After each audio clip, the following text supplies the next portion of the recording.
Reuters International News. There is no more powerful symbol of Vladimir Putin's failure.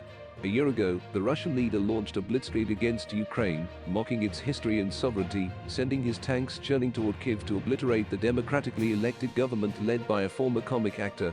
His purpose was clear: to crush once and for all Ukraine's dreams of joining the West and to force it to return to the orbit of Greater Russia. Back then, anyone predicting how the anniversary of the war would be marked might have mused about a Russian military parade and a visit by Putin himself to a puppet leader he installed in the nation again under Moscow's iron fist. The reality is far different following heroic Ukrainian resistance bolstered by weapons sent by NATO members.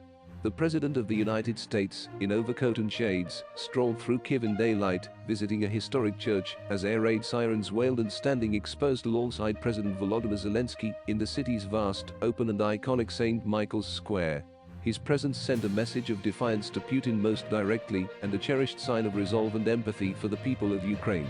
His audience also included European powers in a Western alliance that Biden has led and invigorated like no president since the end of the Cold War.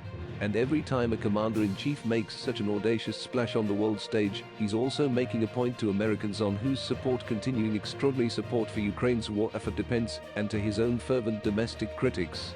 Biden deliberately contrasted the sense of then and now that his visit, just before the anniversary of Russia's invasion, conjured. That dark night 1 year ago, the world was literally at the time bracing for the fall of Kyiv. Biden told Zelensky at a news conference, flanked by the stars and stripes and Ukraine's distinctive blue and yellow national flag.